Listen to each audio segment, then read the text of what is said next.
Ninjani. Good morning. Good morning, Chair. Morning, Honorable Janji. Let me start by saying a happy birthday to Honorable Ramolu Beng. We saw on the social media that she celebrated her birthday 2 days ago. Wish you all the best. I'm told that Honorable Jele is the one who can sing very beautifully. Not today. So on behalf of the committee, we really say happy birthday to you, Honorable Molubeng. Let me take this opportunity to welcome Deputy Minister John Jeffrey, who's leading the delegation from the department. We will be dealing with the hate crime, hate speech bill, and welcome everybody on the visual platform and all those who are watching from home. Are there any apologies? Morning, Chair. Steve Schwarzer. Yes, Honorable Swart. Morning, Chair, and happy birthday to my colleague as well from my side. Chair, I will be leaving just to attend a meeting with a speaker at 10. That's the Chief Whips Forum, but I'm hoping to come back. So my apologies for that. Thank you so much. Thank you very much, Honorable Swart. Are there any other apologies? None. Honorable members, I propose that we start with the hate crime, hate speech bill, and then later we will deal with the adoption of the minutes. Welcome, Deputy Minister, Mr. Dupree, and your team. Welcome. Over to you, Deputy Minister. Thanks, Chairperson, and good morning, everybody. It's great that the committee is, I mean, this is a 2018 bill. Wasn't time to process this in the last Parliament. It's great that the committee's finally got the time to engage with this bill. It's Mr. Dupree and I think Ms. van der Walt who are here from the department, and they will be presenting a summary of the submissions made and the department's response to the submissions. There is also a working draft of the bill, which I think Mr. Dupree, you did also submit. Yes. You did, it was also submitted. Look, it's a working draft, so it's work in progress, but I think looking at it with the responses makes it easier to follow the issues. It's not a particularly long bill or a particularly complicated bill. In what was submitted, I think what you would see is now a proposal to put the prohibited grounds into the definition section, but that has not been finalized as yet. But you know, the department is playing around with things with the bill.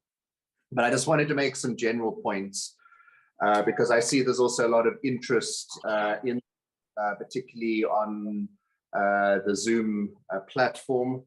I see people ranging from people in the LGBTIQ+ sector, Anton Harbour, other journalists. Yeah, it's a wide hate crimes working group, etc. It's a wide range of people. This is a controversial bill, and it's controversial particularly because of the hate speech provisions. And basically, I think the issue there is that it's a policy choice. Should we have restrictions on speech or shouldn't we? The Constitution already specifically not outlaws, but defines certain kinds of speech as not being part of freedom of expression. And that is propaganda for war, incitement of imminent violence, and advocacy of hatred that's based on race, ethnicity, gender, or religion, and that constitutes incitement to cause harm. So that's the Constitution, which is specific on those aspects. There is, though, also the limitation clause, which allows one to go further, which is what was done with Papuda, including other categories, including homophobia, and the Constitutional Court accepted that in the Kwelane case. But it's basically a policy, a choice. You would have some people advocating complete or as much freedom of speech as possible. Very often, without sort of being accused of scoring low points, those often tend to be the people who are often responsible within that sector for some of the hate speech, who possibly don't want to be penalized. You'd also have from some of the religious groups concerns about whether restrictions on propagating homophobia would affect their ability to preach. So there are those areas. But just some points to make is, one, this bill is not government's attempt at the answer to racism in South Africa. You know, racism is a complex problem. We're not really going to resolve racism until we resolve the racial nature of poverty and power in South Africa. But we did feel as government that it's important to have penalties for racism and other intolerances, but it's not meant to be the sole answer. It's just one of the aspects. People are raising that existing laws are sufficient.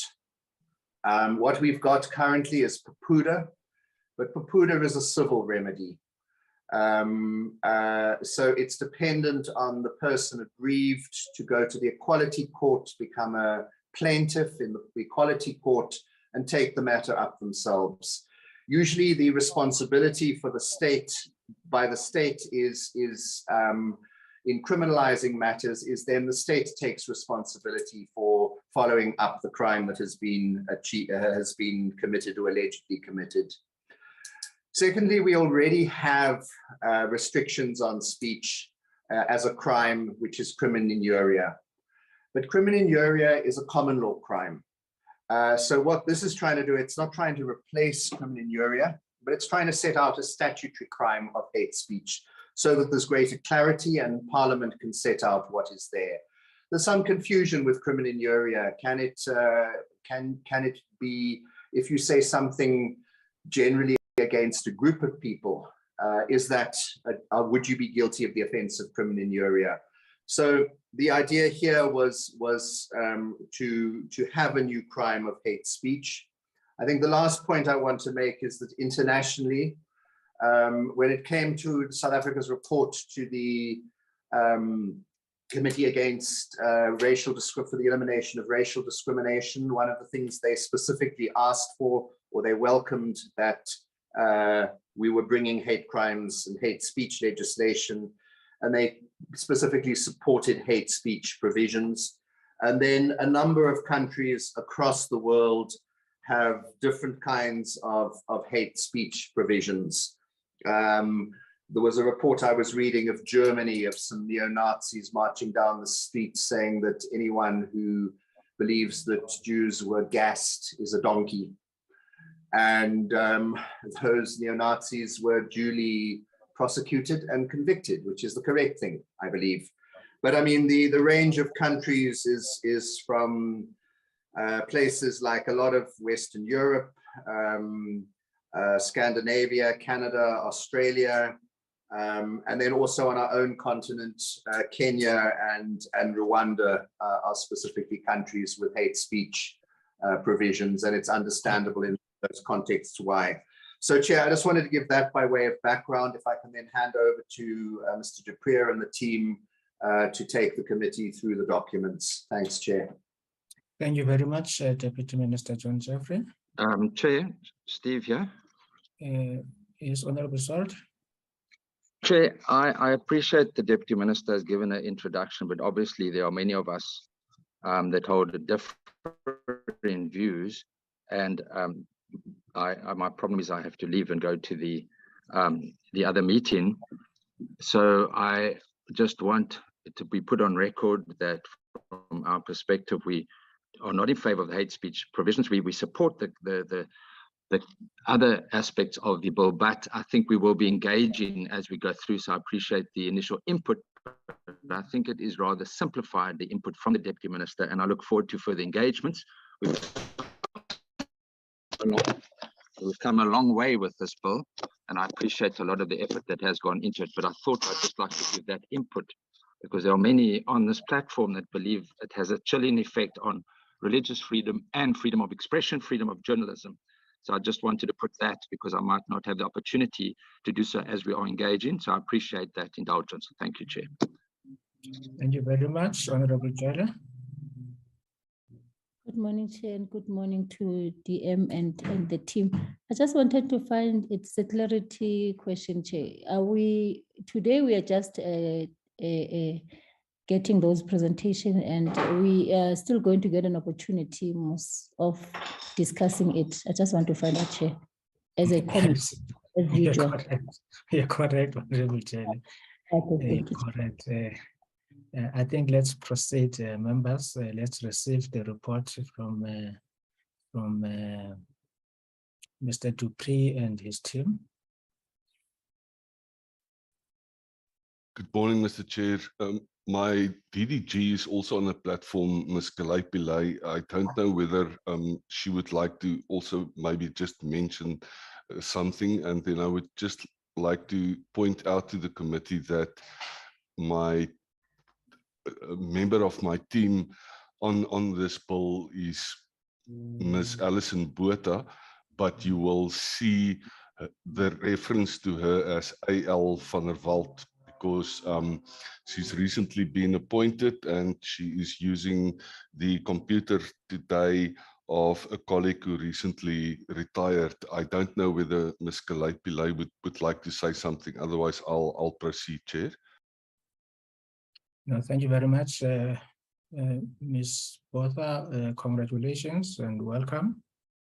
DDJ Pillay, Can I just apologize to Ms. Botha? I read the name as Van der Walt. Didn't think it was quite right, but I made that mistake, but it was because of the computer. But my apologies to Ms. Botha. Thank you. That's fine, TM. Thank you very much. Ms. Pillay, do you want to say something? Good morning, Chairperson. No, I have nothing to say this morning, except that I will be assisting the team in terms of noting the comments and whatever inputs comes from the committee. Thank you. Thank you very much. Mr. Dupree, you can now proceed. Thank you, Mr. Chair.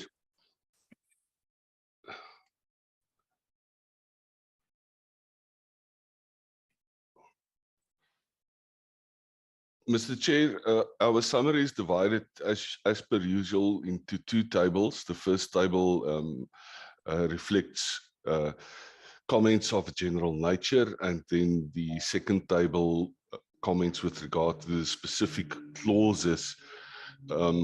Sorry, Chair, I'm going to. I see a hand is raised. I don't know. Honorable Jala, can you lower your hand? I think it's an old hand. Thank you, Chair. Mr. Chair, and since the two substantive clauses in the bill, clauses 3 and 4, are very similar in nature to the extent that there are grounds reflected in those clauses. So many of the submissions that were made were of a repetitive nature, and there were general comments being made of a very similar nature. So we tried, or we attempted to reduce the number of pages of the summary to bunch them together, if I may put it that way. For example, our first comments that we received, or the first in table 1, you will note that there's reference to those organizations that have made similar comments. Now, Mr. Chair, I'm not going to waste too much time on table 1. That the committee members do have the summary of of our document that we are looking at this morning. So with your permission, Mr. Chair, and I think it's quite straightforward here in the general or table 1. So I would like to proceed to table 2, and those are the comments then that go into the nitty-gritty, if I may call it that, of the bill itself. And with regard to the preamble, under table 2, there was also a number of issues being raised by commentators.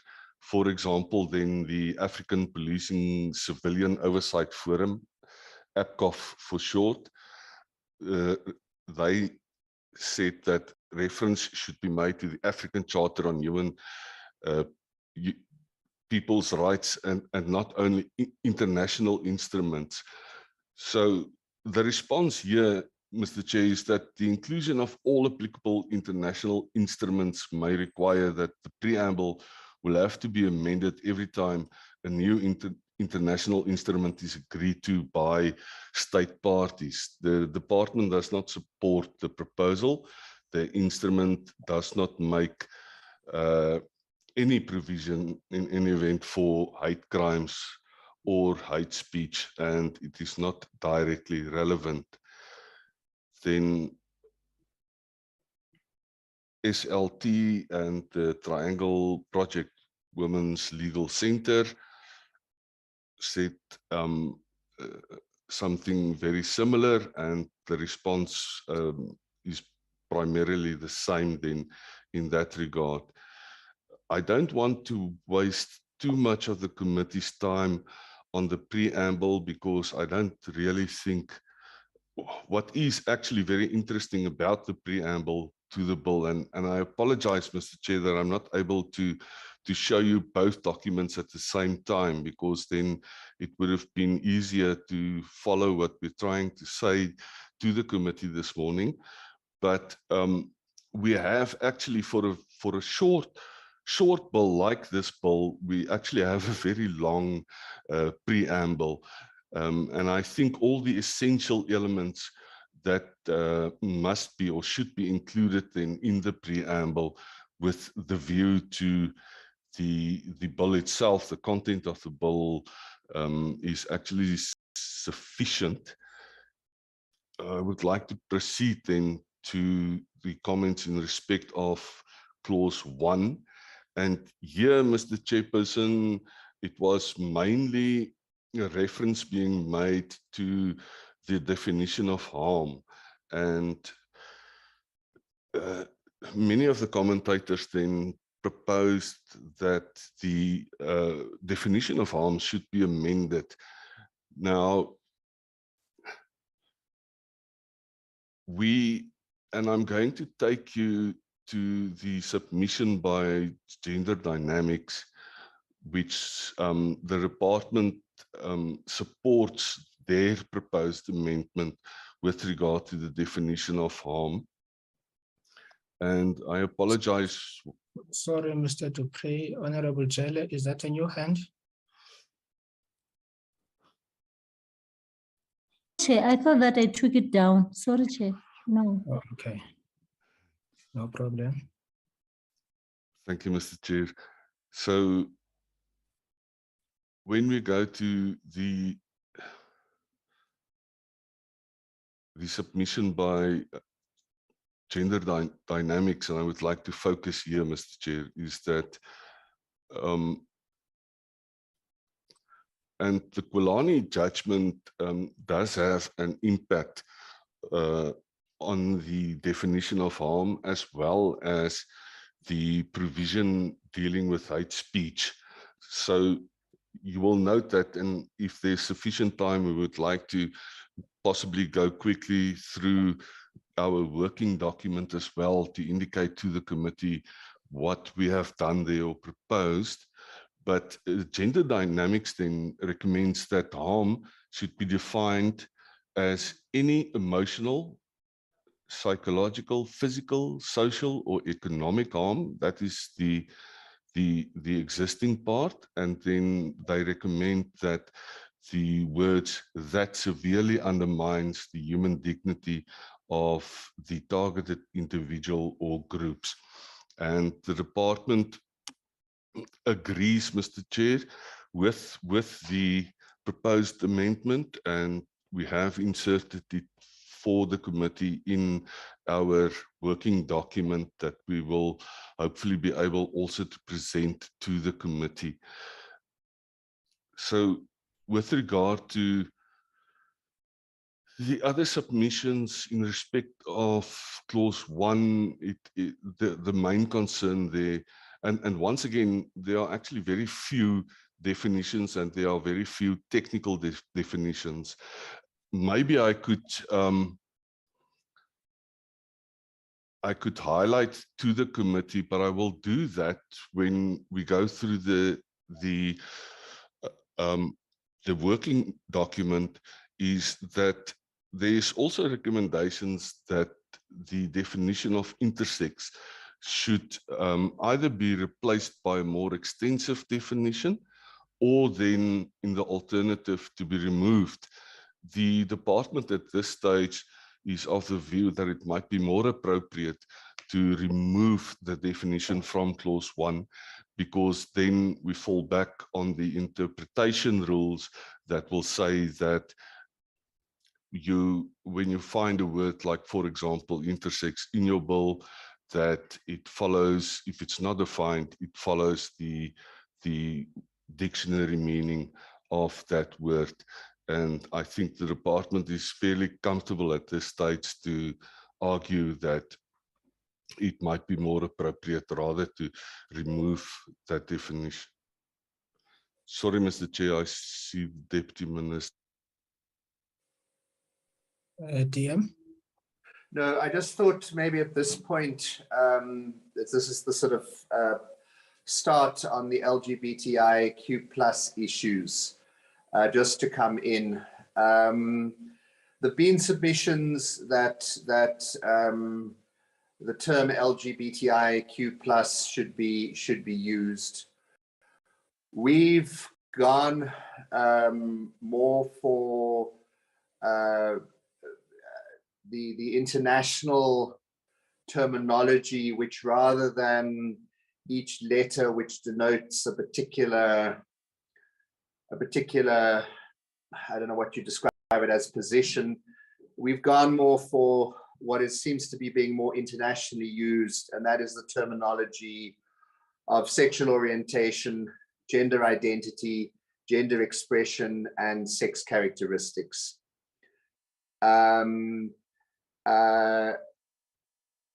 And basically sexual orientation would cover lesbian, gay, bisexual people. Gender identity, gender expression would cover more transgender people. Sex characteristics would cover more intersex. So that's the terminology that we are wanting to use. The definition of intersex is from Pepuda and from the Home Affairs law, allowing people to change their sexual identity or change their sex, but it's probably quite an old definition. So we are, and there is a definition that Iranti, Henk, if you can just go down a bit more, what the one from Iranti, and no, it's up, go up more, sorry, go up again. Yeah, intersex means, to go down a bit under LRC, and the next page. Yeah, stop there. There is a definition from Iranti, Gala, Scope, Triangle Project, Women's Legal Center, but I don't know, and I'm sure they've worked on it, and I'm sure they're going to be, I mean, when it can engage more on it, but I don't know how much the court would take that, whereas it seems to be more sexual characteristics that's used. But anyway, that just to indicate that's the general route that we have followed, of wanting to go then in the listed criteria, of issues of sexual orientation, gender identity, gender expression, and sex characteristics. Thanks, Chair. Thank you very much, Deputy Minister. Mr. Dupree, you can proceed. Thank you, Mr. Chair. I would like to maybe point out this comment to you, because this is of a more technical nature. The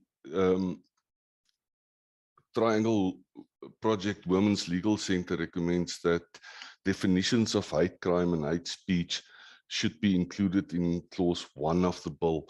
But the department does not agree with that, Mr. Chair, because those clauses or those offences being created are substantive clauses, and one should avoid including substantive provisions in your definitions clause, and that is why they, and you will note, you will recall that clause 1 merely refers or defines hate crime and hate speech, but with reference to clause 3.1 and clause 4.1, which then provides the substantive provision creating or defining then the offences concerned.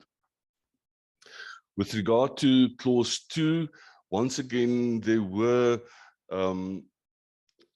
recurring comments or similar comments dealing with or requesting that a reference should be made to, for example, APCOF, that recommended that reference to regional instruments should also be included in paragraph A of clause 2, which is then the objects clause of the bill. The response by the department is that reference to international instruments is wide enough to include regional instruments concluded by different countries in a region, for example, then the SADC region. Sorry, Mr. Dupree. Honorable Deputy Minister, can you lower your hand? Apologies. Thank you very much. Thank you, Mr. Chair. So, yes, once again, Mr. Chair, there's not really substantive issues being raised with regard to clause 2, which is generally then, of course, not a very technical provision. It merely reflects the objects of the bill, and the department is satisfied that the objects clause is sufficient to provide that overview, if I may call it that, of the bill as a whole. Then the Deputy Minister also referred to the whole issue of terms that are recommended to be included in the bill, but I think the Deputy Minister has explained to the committee that it might be more appropriate to follow a general approach in that regard, and to use, not to go into too much detail, as long as one is satisfied that all the different groupings are covered in the list itself. Now, Mr. Chairperson, the clause 3 deals with the hate crimes provision, and we are going to encounter a lot of technical comments here. Clause 3 and clause 4 both contains lists of prohibited grounds. The only exception is that in clause 4, not all the grounds have been listed, but only 2 have been left out. Now, Cause for Justice recommends that only the grounds reflected in sections 16.2 and 9.3 of the Constitution should be included in the listed grounds. They argue that the inclusion of additional grounds is questionable, and up to this stage unexplained. Now, this is also an issue that has been raised by a number of commentators, and I would like to maybe just provide the committee at this stage then with a general response in that regard. And that is to say that the Kwalani judgment does give us a lot of guidance to the extent that the judgment referred to analogous grounds, and this is the issue. Section 16(2) of the Constitution is an internal limitation provision, specifically with reference to Section 16 itself. But that does not mean that the legislature cannot go wider than Section 16(2). The implication thereof is that if you go wider than 16(2), then it will, of course, be subject to the General Limitations Clause, Clause 36 of the Constitution. Once again, Mr. Chair, I wouldn't want to... Deputy Minister, do you want to say something? Just to add, Chair, it was, we've gone wider with Papuda. And there's a whole list in Papuda, most of which is in here, in this bill. Okay, Papuda is a civil matter, but in the Kwelane case, the court accepted that homophobia, which is not covered under 16(2), could be included. So we would feel that we can add additional categories depending on the rationality of it, and hopefully the court would accept that. I must also say that one finds a lot of people saying, no, this is unconstitutional, that's unconstitutional. With respect, it's only the Constitution that is going to determine that. One can argue it may be unconstitutional, but one cannot say it is unconstitutional. Thanks, Chair. Can you repeat your last sentence, dear? I was saying that one can argue that something may be unconstitutional, but unless you are the constitutional court, nobody can say it is unconstitutional. Oh, okay. Thanks. Thank you very much, dear. Thank you, Mr. Chair.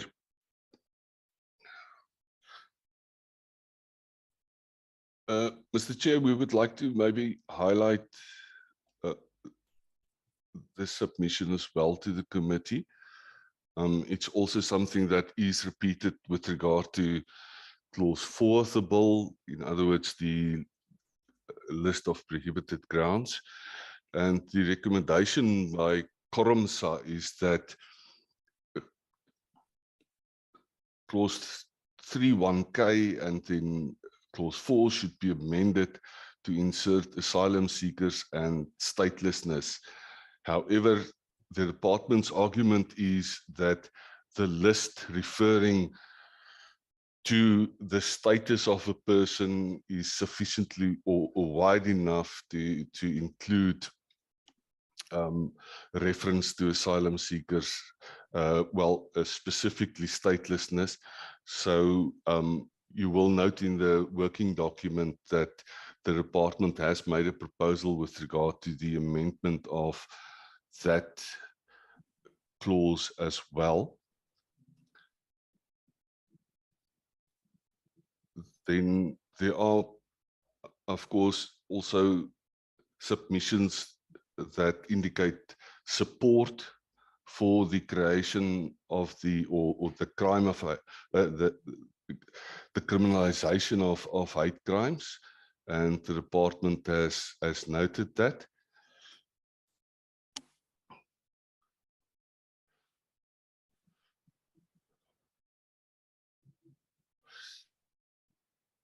Maybe I should also highlight this. It's really unfortunate that I'm not able to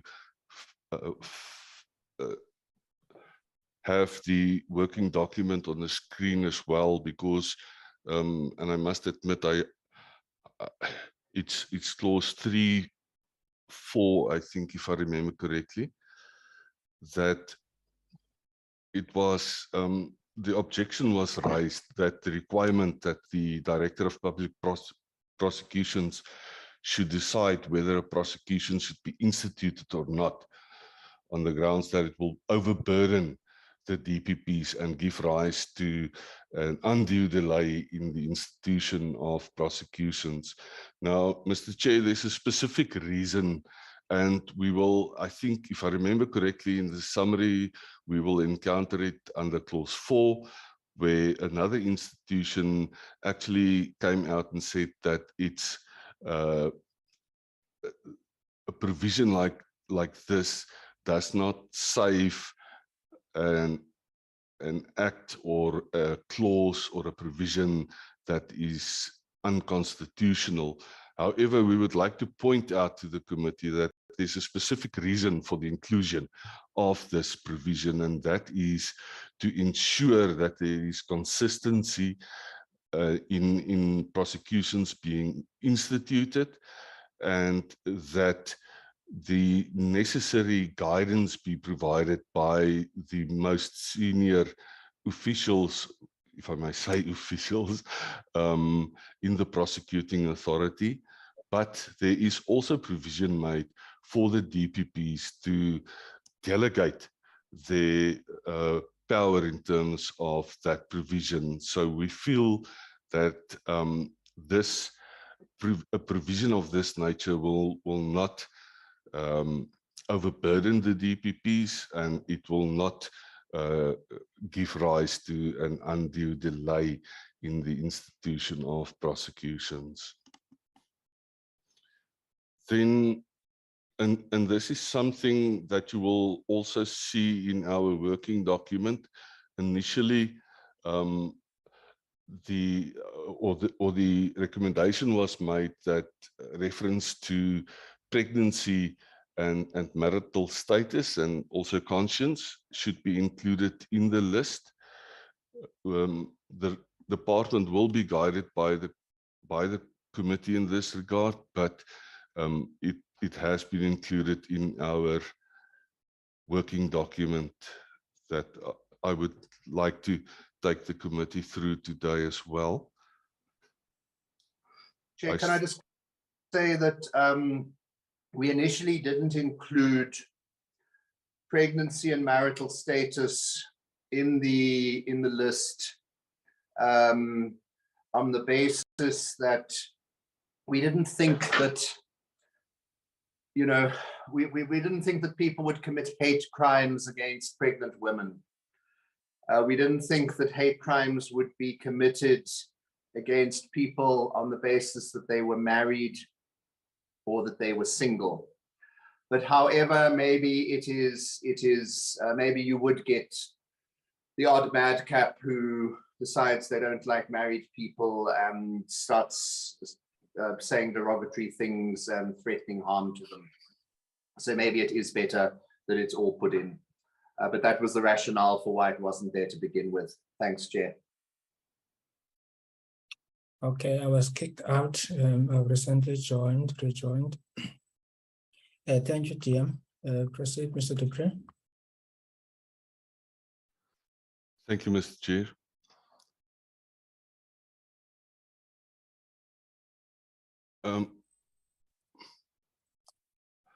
Mr. Chair, also with regard to general comments relating to the offence of hate crime, and especially with regard to hate speech, I would like to highlight this comment to the committee, where the South African Catholic Bishops' Conference questions the need for a hate crime to be created. The only difference, according to them, between hate crimes and all existing crimes is the question of motive. And they expressed the view that it is not necessary to create a new class of crime, and recommends that rather amendments should be affected to the Criminal Procedure Act and the Criminal Law Amendment Act, which is the if I may call it, the Minimum Sentences Act in order to cater for appropriate sentences in respect of certain motives.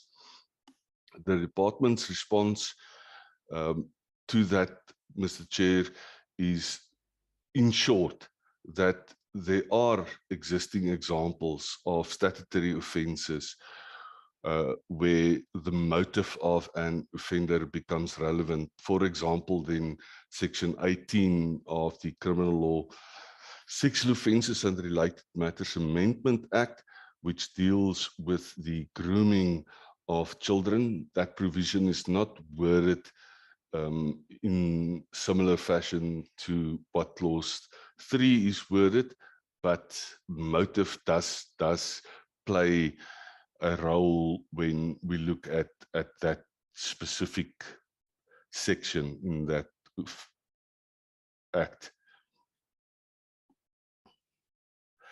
Then also, I would like to indicate to the committee that there were also recommendations where the commentator started moving in the direction of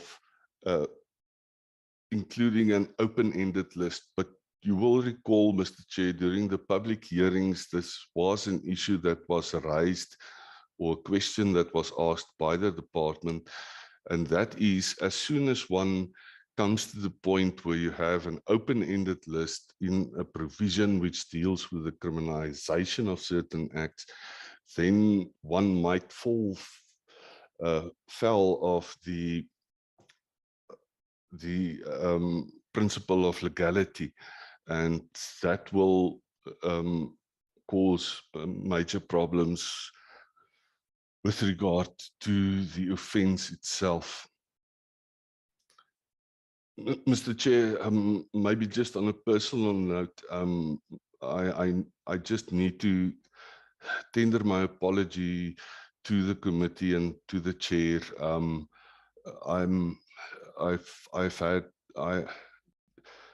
I heard very bad news yesterday, so if I don't sound on top of my game, please excuse me. But in any event, Mr. Chair, when we go to Clause 4, now this is a very important issue, and we will point it out to the committee in the working document. Okay. Yes. Are you sure that you would want to proceed, or somebody from your team takes over? No, Mr. Chair, I'm fine. I just need to get guidance from you whether I'm going to quickly through the document. But I would dearly like to get to our working document, because then the committee does have the advantage to see what will probably happen in the proposed amendments of the bill. Sorry, Chair, I see there's another hand. Okay, Honorable Rittenbach. Thank you, Mr. Chair. Yes, I want to support your sentiment that if Mr. Dupree is not okay, then we should not proceed. He's had health issues in the past. I don't know what the nature of the bad news was, but if he feels at all unable to proceed, or if he needs some time, we should really give it to him. Thank you, Mr. Chair. Thank you very much. He says he wants to continue, but we were fine even if somebody else would have proceeded, because we are a committee that cares, Mr. Dupree. You are one of us. But if at any time you want to advise the committee, otherwise you are free to do so. Thank you, Mr. Chair. I appreciate it. The deputy also indicated that this bill was introduced in 2018. So really, I think we should try and push on. But you must, as committee chair, just stop me if I'm going too fast through this document. It is available to the committee members, and the department's responses are there.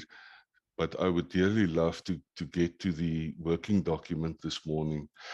So in any event, Mr. Chair, with regard to, and I think possibly the Deputy Minister might also want to maybe point out something to the committee, the whole issue of occupation and trade and then political affiliation or conviction is excluded from the clause 4 list.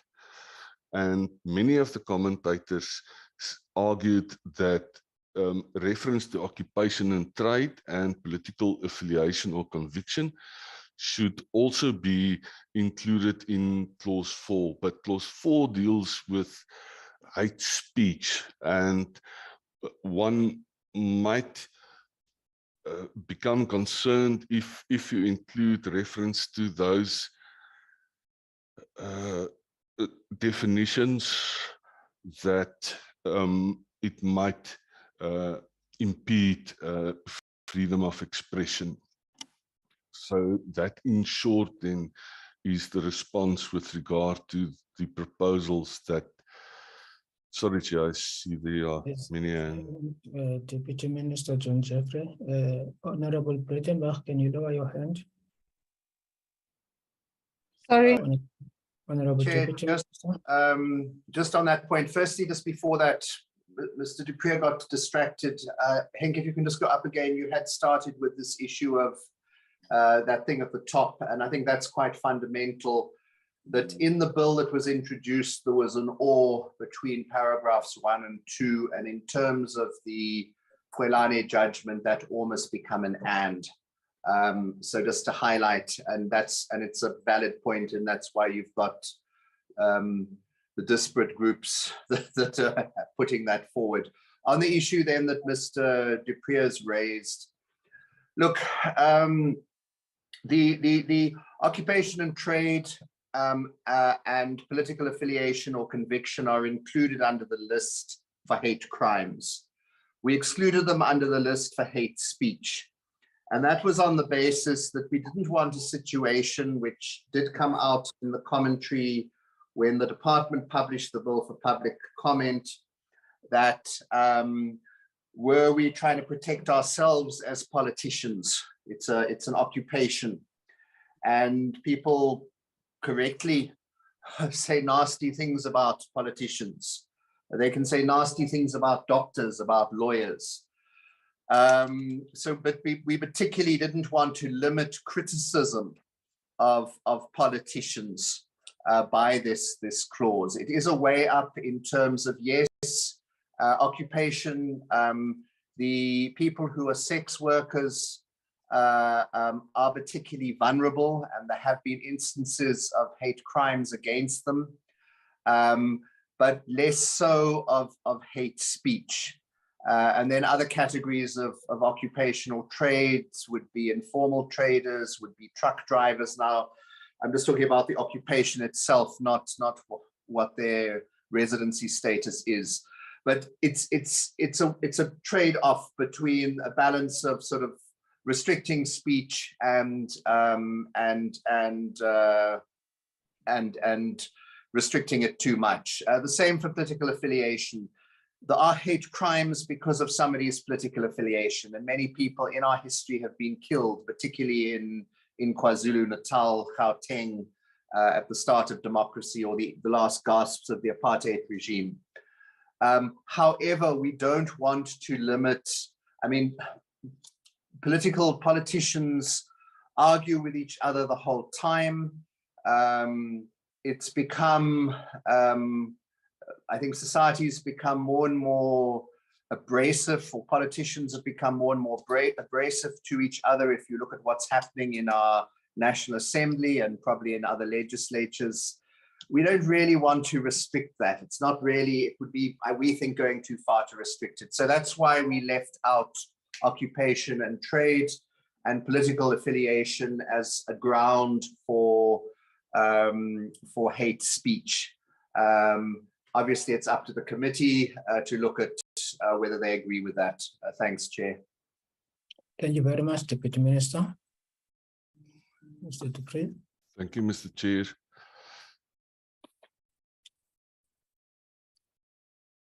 Mr. Chair, yes, this is also, and we've already mentioned it, many commentators, it's a recurring theme that the grounds or the prohibited grounds should be restricted to the provisions or the grounds listed in section 16(2) of the Constitution. And we've already indicated to the committee that it does not prevent the legislature from going wider than the grounds listed in section 16(2). And then once again, a recurring comment is that there are less restrictive means of dealing with hate speech, such as the Equality Act, and then offences of incitement and criminal injuria and assault. The Deputy Minister has dealt with that in his introduction this morning, so I don't think we need to add anything there. The committee does have the advantage of our responses, but we do not agree with that recommendation, Mr. Chairperson, especially with reference to the Equality Act. The Deputy did mention that the Equality Act only provides civil remedies, whereas our bill here deals with the criminal law.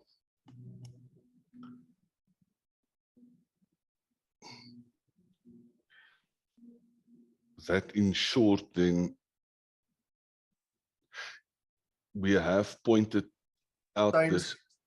Sorry, Mr. Dupree, I think you should deal with, you've gone past it, the issue of,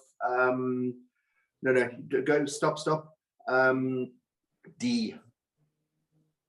It was the guilty mind, mens rea, and I just thought you should deal with that one as well. Thank you, Chair. Yes, the comment here was that Clause 4 imposes a liability for hate speech without the accused having a guilty mind. The proposed offence does not require the person committing the offence to have any appreciation of their speech, that their speech is harmful or incites harm or promotes or propagates hatred.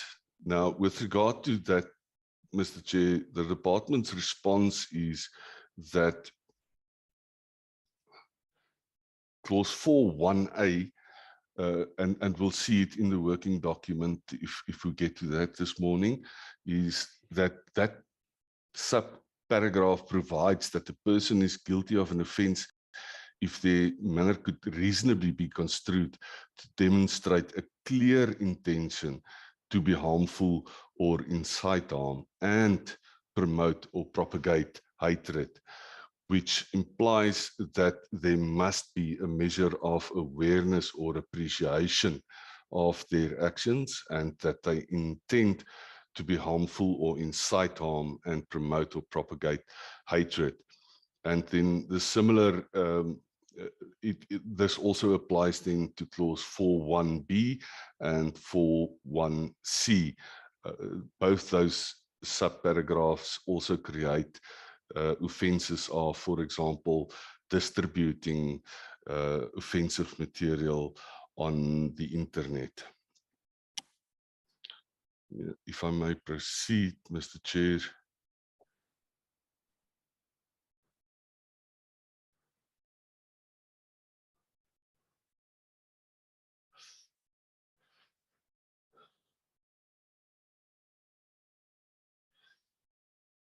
Maybe we could also highlight this for the committee.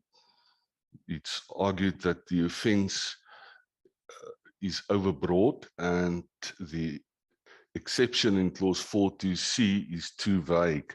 Now, the exceptions being created in Clause 4 are aimed at promoting freedom of expression. The argument is that the rule of law requires that laws be coherent, clear, and practicable. Where a law is vague and uncertain, the members of the public will not know which speech is permitted or not, the uncertainty itself will have a chilling effect on free speech. The department is of the view that that specific. Sorry, Mr. Dupré, Ms. Botha. Thank you, Chair. Mr. Dupré, I just wondered if we should mention E, where it refers to clause 41C and criminalization of hate speech, where a person shares the information but does not endorse it. Because that was a comment that I thought was quite important, because it provides for a proviso, or rather a qualifier, that if you share information which you do not necessarily endorse, you will be covered by 42C, and you will be allowed to share that information if you do so in the public interest in the exercise of your right to free expression. Ms. Dupré, Ms. Botha, can we see your face?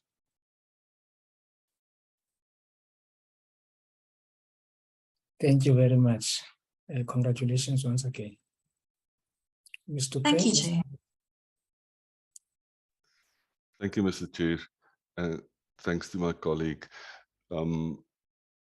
It's always nice to know that you've got a team member with a hawk eye looking over your shoulder. Mr. Chair, I don't think there's really anything else to point out to the committee under clause 4. Once again, it's just that recurring comments dealing with or arguing that it's not necessary to create the offence of hate speech because it is provided for in Papuda and then in terms of the common law offence of crimen injuria. We have dealt with that. I think we don't need to repeat ourselves there.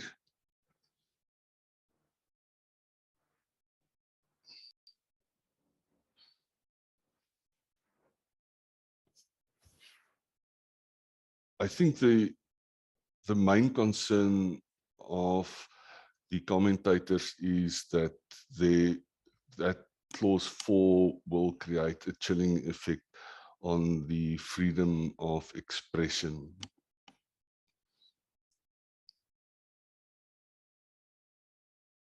And when we go to our working document, I think the committee will have a better understanding of the direction that one would want to go in.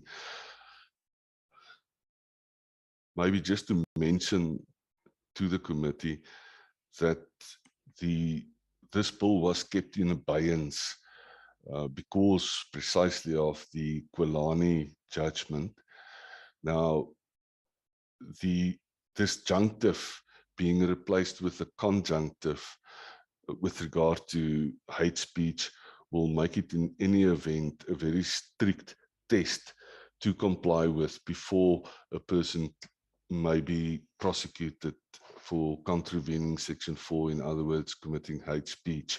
So the Kwalani judgment did have a very direct impact on clause 4, to the extent that the test now in clause 4 will be much stricter than compared to the introduced version of the bill.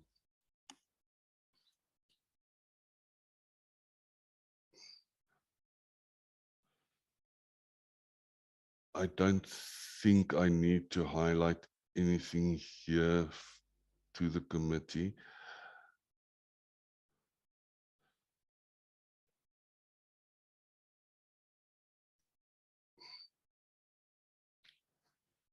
We could possibly just indicate this to the committee, that there are concerns that the exceptions contained in subclause 2 are too narrow and do not provide adequate protection. Artistic creativity and religious expression are limited by an apparent circular reference to the prohibition criteria in subclause 1.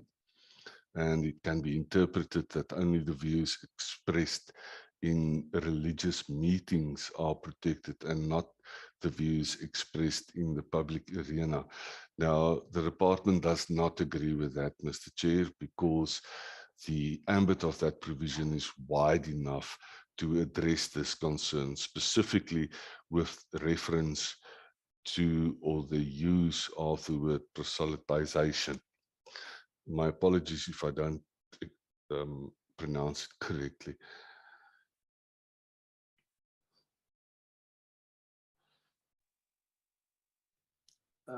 Chair, maybe just to come in, if I may, just on the issue, it's proselytizing or espousing any religious tenet, belief, teaching, doctrine, or writings. I'm not sure why people would think that would be limited to meetings. Christ proselytized in public, and so that's part of proselytizing or espousing. You know, people just standing and talking. So that wasn't, that definitely wasn't the intention, and I don't see why there's a concern that it should be, you know, that it would be restricted to meetings. The other aspect is that yes, A to D under 2 need all to be the same. The omission of or having artistic creativity and academic or scientific inquiry different in terms of no restrictions on academic or scientific inquiry, that would also need to be dealt with. Thanks, Chair. Thank you, Tim. Thank you, Mr. Chair. Then proceeding on with the summary, then this is also a technical comment. The department has responded to that. I don't think, or I think our response is quite straightforward. I don't think we need to add anything there in addition to what we have said.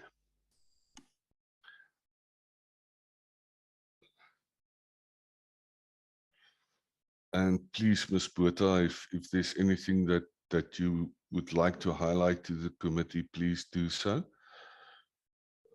But I would like to maybe focus on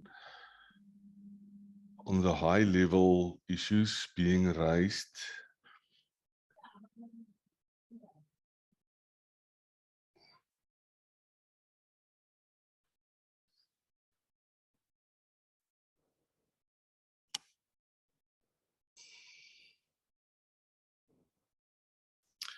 Now, Mr. Chair, we would like to highlight this recommendation or comment to you. And it is something that came out regularly, is that some of the commentators are concerned that the way that clauses 3 and 4 are worded at this stage, you might run the risk of being found guilty of a hate crime as well as hate speech.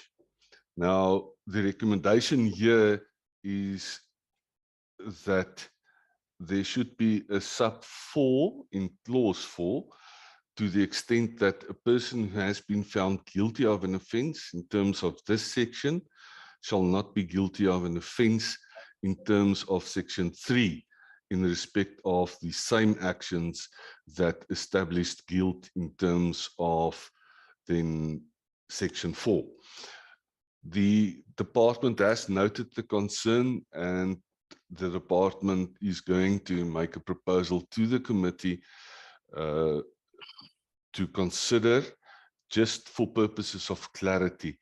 But we are of the view that a provision of this nature should not be included in clause 4, but that the exception be created in clause 3, and we will point that out to the committee when we go over to our working document. And then there is also support for the clause. And then in another respect, and this is something that was raised with regard to clause 3 as well, is the whole issue of the DPPs who must then approve the institution of prosecutions. And I think we have covered that already.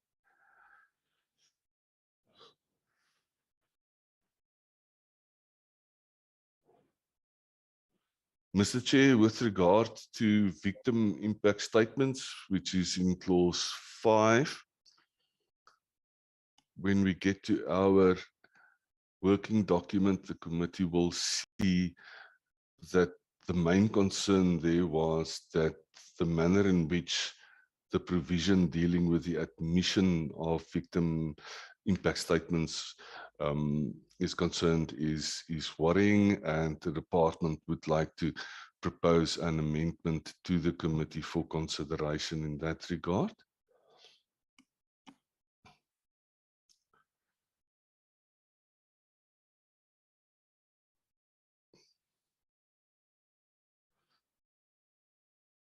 I don't think there's anything that I need to highlight to the committee now. The advantage that we do have is, and I know I'm hammering on the working document, but I think that is where one would be able to get a better idea of what the impact of some of the comments were in respect of the bill itself.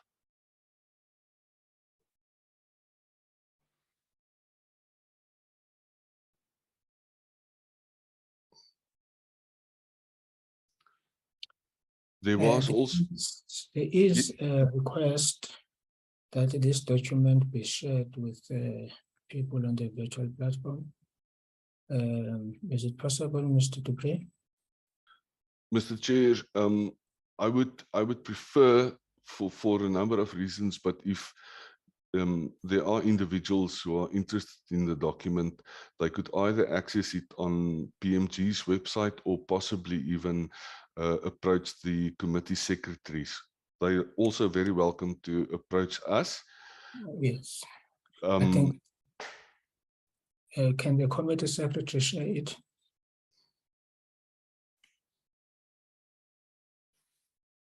Thank you very much. Chair, thanks. Thank you, Mr. Chair.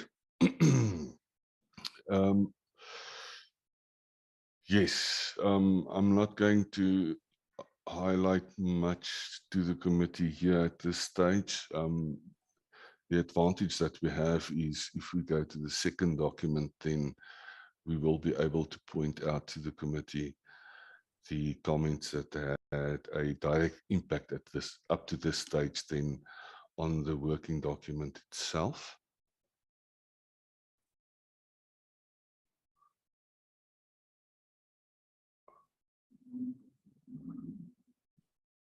We are getting to the tail end of our summary, Mr. Chair, and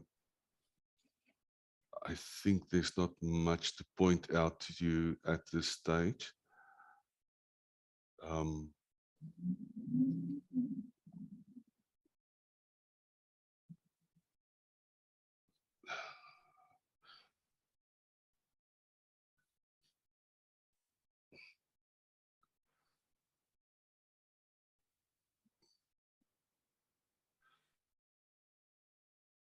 Mr. Chair, that brings us to the end of our summary.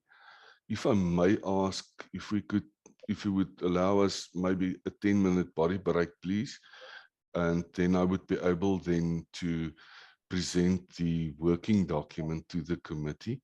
It will be very valuable for, I think, the committee members to have a look or an introduction to the working document as well, because that will, as per usual, form the basis of the work to be done in the committee and then eventually the amendments to be prepared to the bill. Thank you, Chair. No, Mr. Dupree, you read my mind. Can we have a 15 minutes body break? We will come back at 5 to 11. Thank you.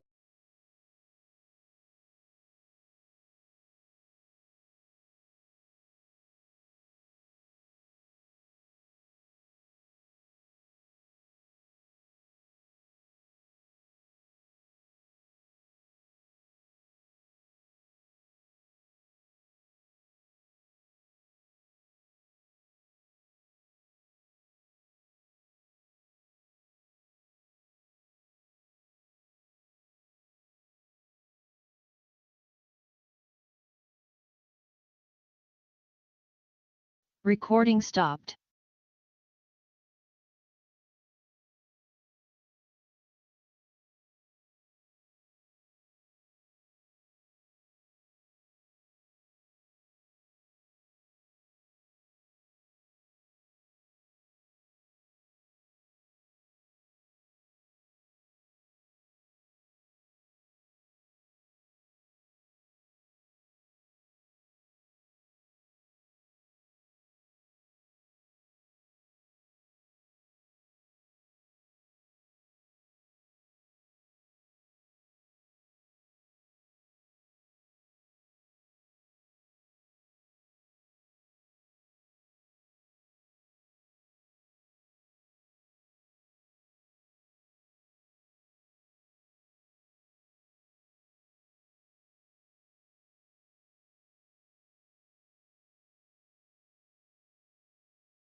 Now, Mr. Chair, I personally prefer to prepare a working document for the committee so that the committee does have the advantage of seeing part as the whole of the bill, what will eventually end up, if approved by the committee, in the A-list.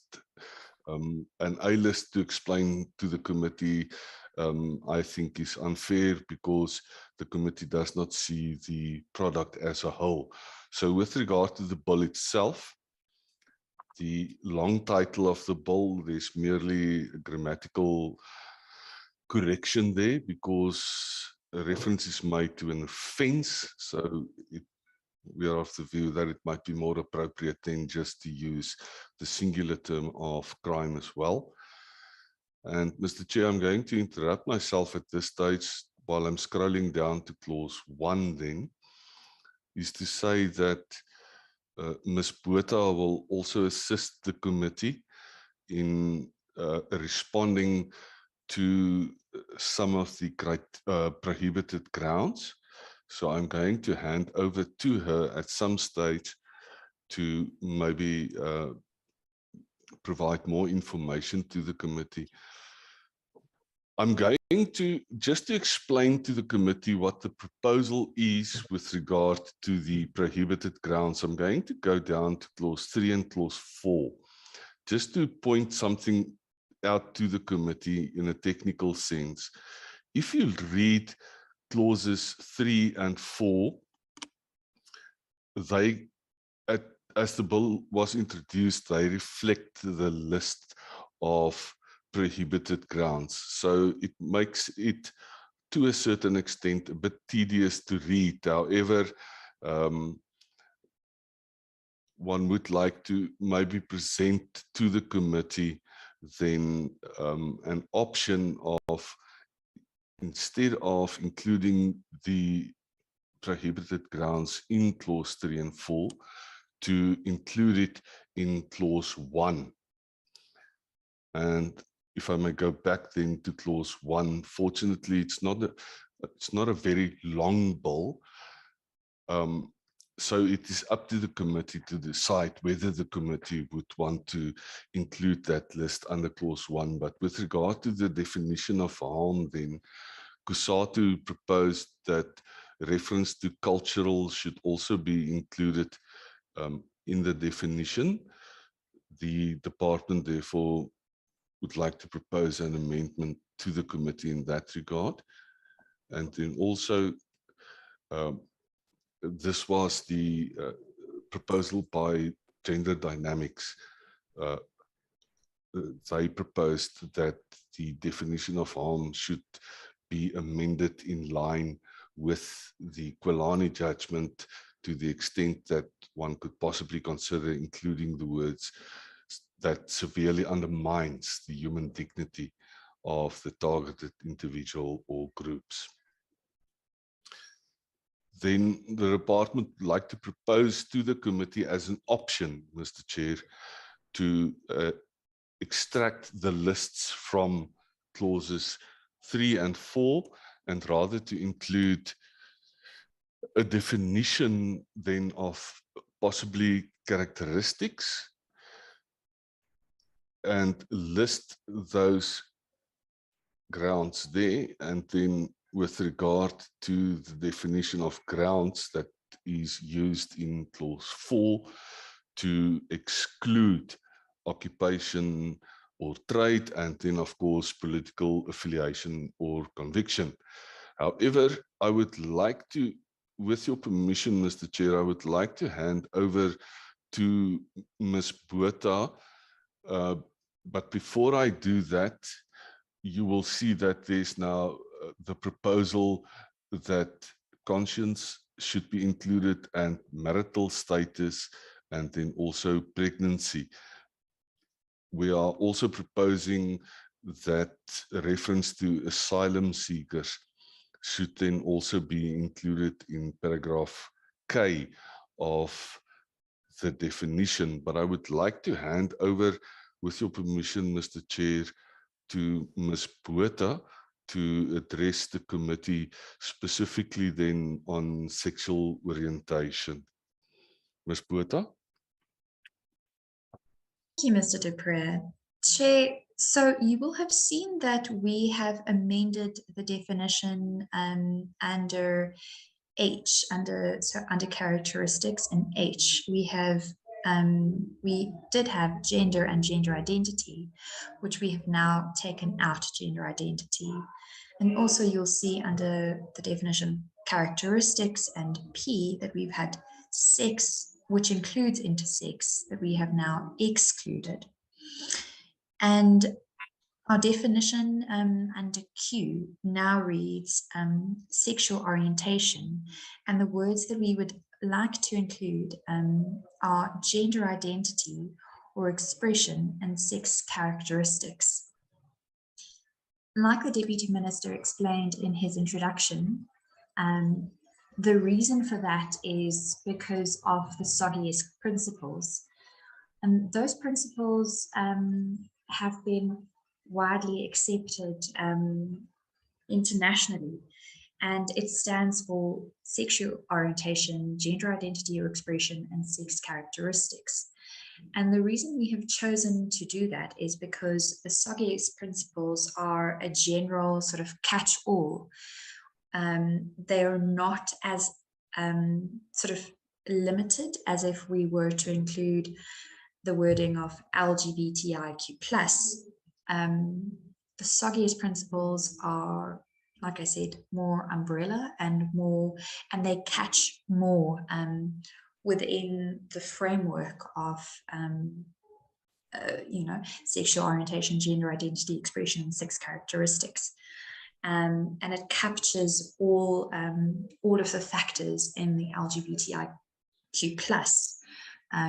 definition and more.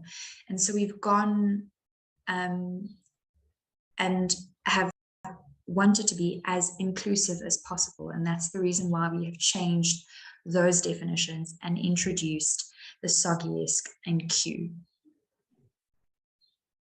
I see that the Deputy Minister has a hand. Just quickly, through you, Chair, it should be or, not and.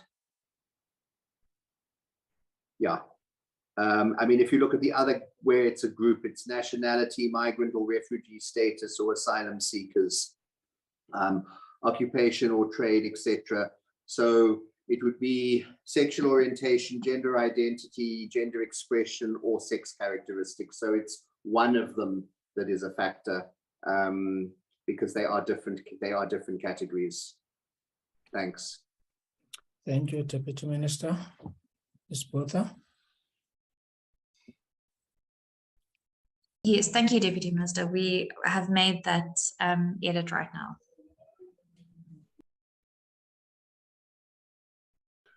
Are you proceeding, Ms. Botha, or Mr. Dupré is proceeding? Thank you, Mr. Chair. When we go to then... Sorry, Mr. Dupré. Deputy Minister, can you lower your hand? Thank you very much. Proceed, Mr. Dupré. Thank you, Mr. Chair. When we go to clause 3, then the option is still available for the committee to rather include the list then in clauses 3 and 4. So the department merely makes the proposal that the grounds should rather be defined in section or clause 1 of the bill, but we will be guided by the committee.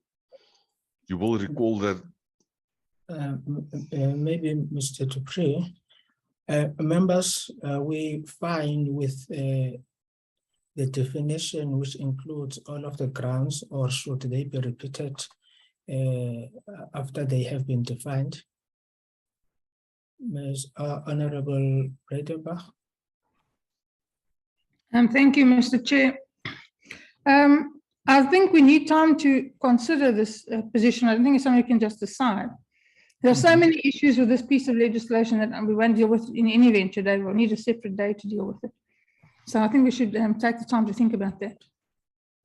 Thanks. Is there a different view? No. Okay, so for today, Mr. Dupree, you will just take us through and we will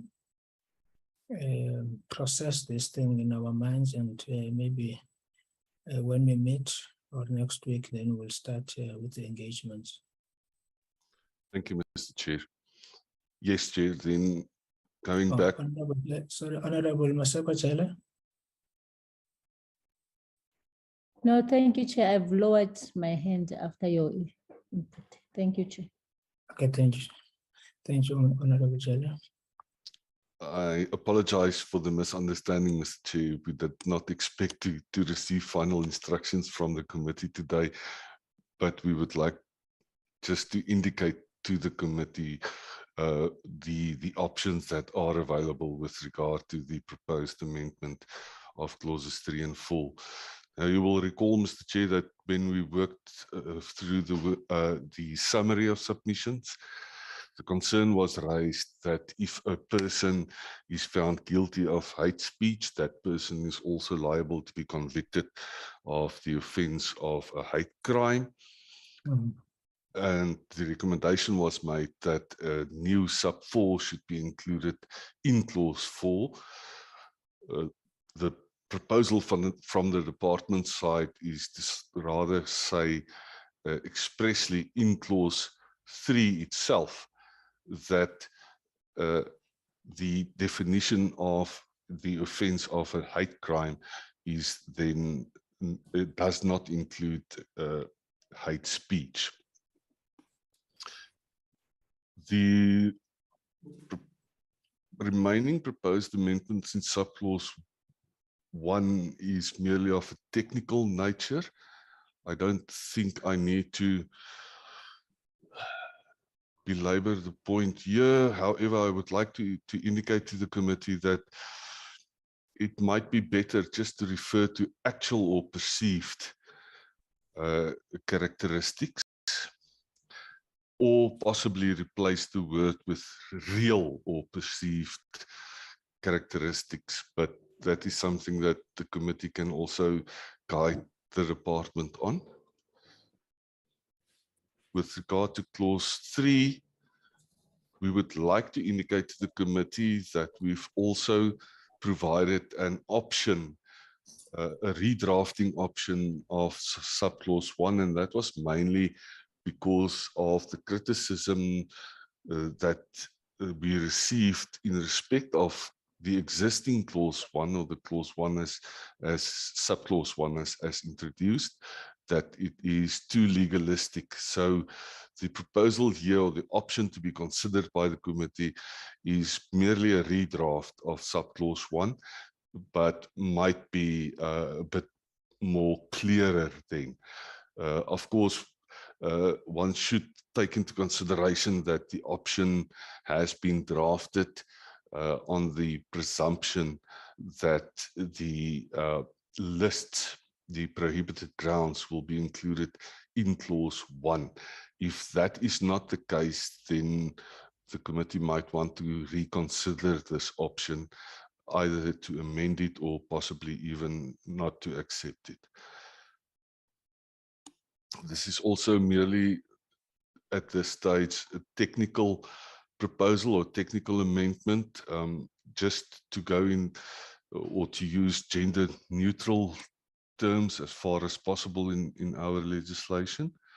When we get to the clause 4 of the bill, which deals with hate speech, you will note that the very important proposed amendment is the one where the word or will be replaced with and that is something, and we have also indicated that to the committee earlier this morning, is that is a direct result of the Kwalani judgment.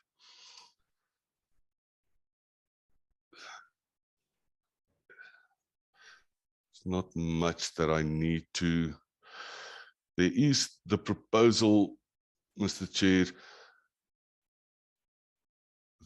that is also as a result of comments that we received, that the 4 grounds or the 4 exclusions created in clause 2 should all be subjected to the same test, and that is that, for example, then scientific inquiry will be is allowed, or is an exception, to the extent that it does not advocate hatred that constitutes incitement to cause harm based on one or more of the grounds. And then we have also prepared an option. Sorry, Mr. Dupree, Deputy Minister. Chair, I just wanted to come in after Mr. Dupree had finished this section just to add, but let him finish, please. Okay. Thank you, Chair. And then we've also proposed an option to the proposed amendment to subclause 2, and then also once again the gender neutral terms being used by replacing the words him or her with the director concerned. Thank you, Chair. I'll hand over to the Minister with your. No, thanks, Henk, thanks, Chair.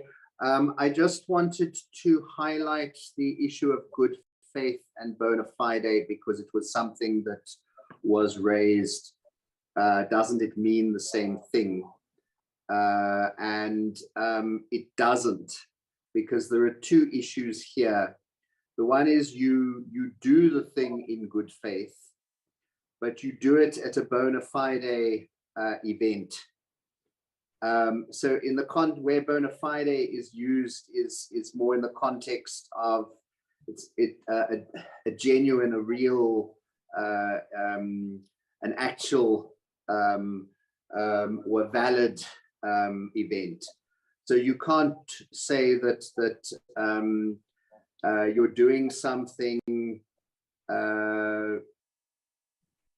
at a artistic creativity, performance, or expression, and it's actually not that. It's just drunken noise that you're involved in, if you see what I mean. A bona fide academic or scientific inquiry, that this is actually something which is genuinely, so I suppose more genuine would be the word, a genuine academic or scientific inquiry, rather than some ramble on Twitter. So I just wanted to highlight that point. I think just on B, leave the screen as you've got at the moment. There's something missing. You've got to the extent that such inquiry. I don't know what you did on the other part, but there's something missing on that one. But I just wanted to add that issue of bona fide and good faith. That somebody was saying, look, you should change bona fide to good faith because who knows Latin, but in this context where bona fide is being used, it's being more used in the context of genuine than good faith. Thanks, Chair.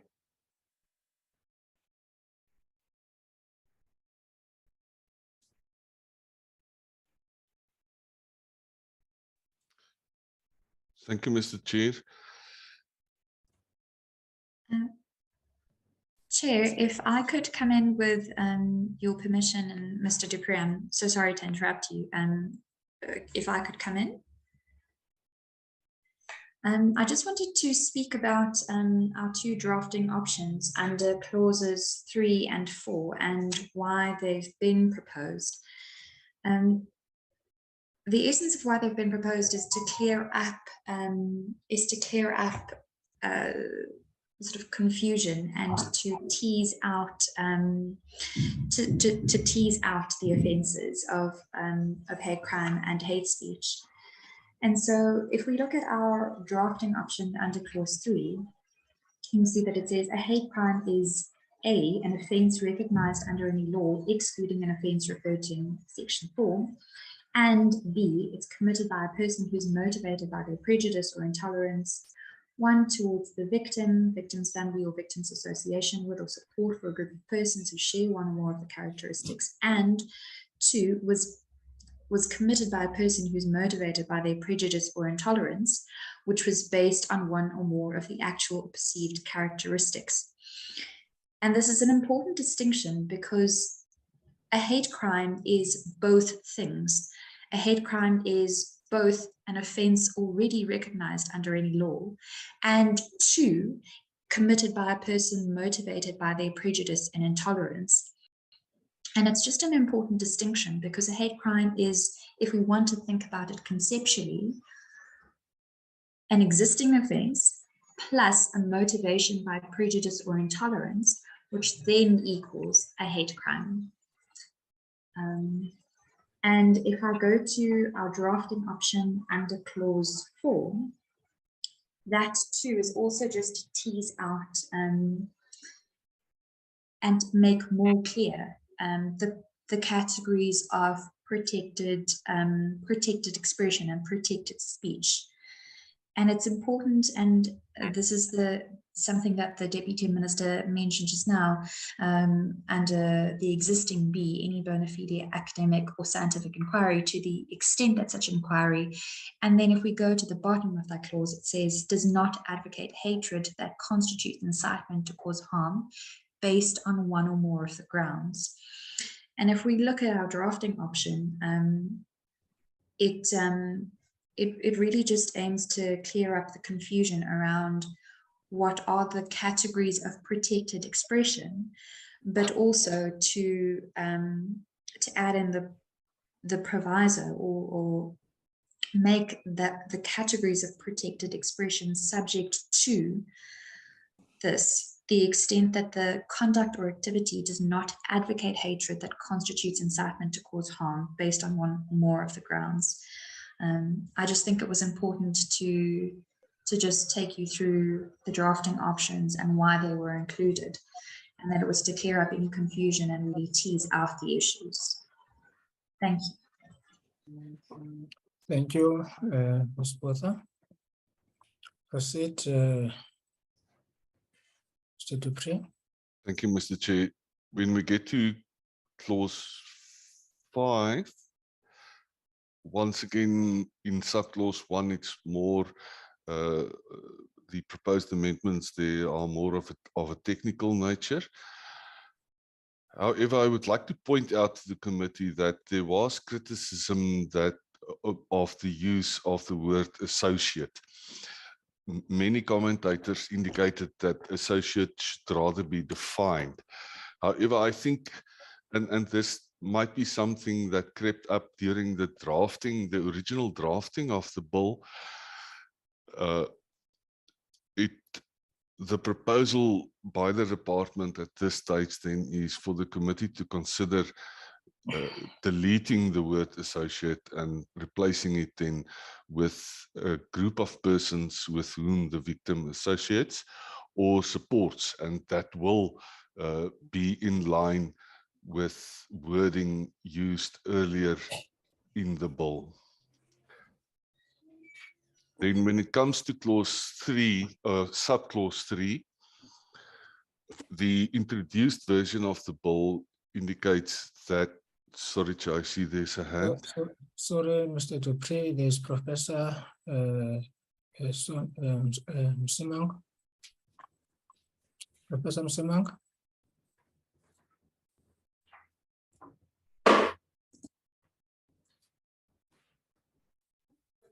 Honorable Msimang.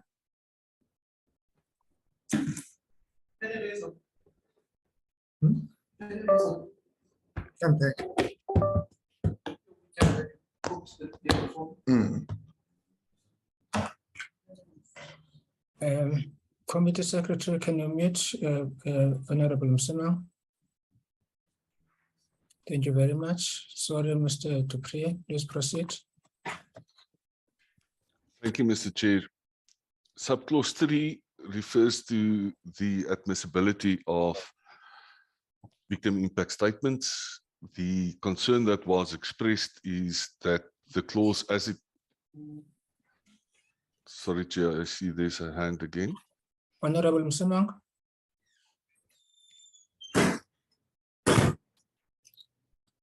Honorable Msimang. Please proceed, Mr. Dupree. Thank you, Mr. Chair. The concern that was raised that the manner in which subclause 3 is worded at this stage actually imposes a reverse onus on the person who was convicted of the specific offence. So the first proposal there with regard to the existing wording of subclause 3 is to clarify that it will not be the case. And then the department has also provided or prepared an option for the committee to consider. I think it's quite straightforward. I don't think we need to provide you with any additional information in that regard. With regard to penalties and orders, there was a spelling mistake spelling mistake in the introduced version of the bill. So this is a technical amendment being proposed just to correct that by replacing the word correction with correctional supervision. Clause 6, if I remember correctly, yes, no, not much more. Then when we get to clause 7, there was a proposal that national instructions or the National Commissioner of SAPS should also be required to issue national instructions to the members of SAPS involved in the investigation of hate crimes and hate speech. This provision is very similar to an existing provision that we have in the Criminal Law Sexual Offences and Related Matters Amendment Act. Sorry, Mr. Dupree. Honorable Msimang.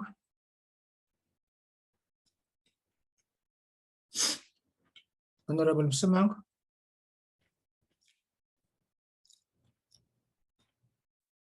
Committee Secretary, can you phone Honorable Msimang and check what is the problem?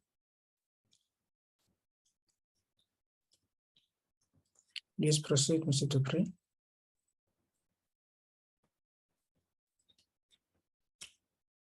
Thank you, Mr. Chair. Yes, then the remaining provisions or proposals are also actually of a technical nature, and then also requiring then, as a result of proposals that the committee received with regard to the training of or the development of training courses for prosecutors when they deal with hate speech or hate crimes offences. Clause 8, with regard to the reporting on the implementation of the Act itself, there's merely a technical proposal at this stage. Also, unfortunately, and we apologize for that, Mr. Chair, and we'll double check it again, but the words of the were left out in the introduced version of the bill.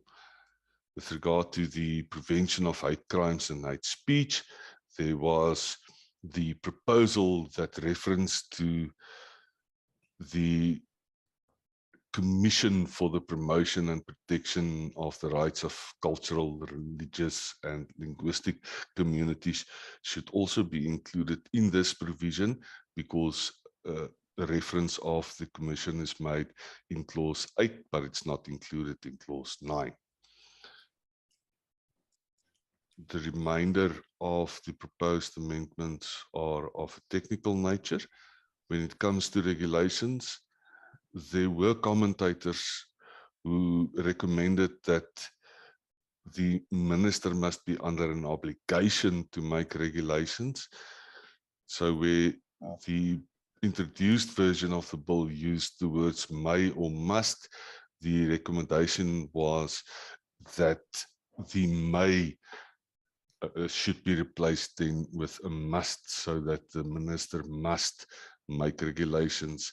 The concern in this regard, Mr. Chair, is merely of a technical nature, and that is as soon as you oblige the minister to make regulations, then the minister must make regulations, even in the scenario where there might not be necessarily a need to immediately promote regulations, and that will of course have a negative impact then on the commencement of the legislation concerned. And the department would also like to recommend that the regulations made in terms of the Act should merely be submitted to Parliament and not approved by Parliament.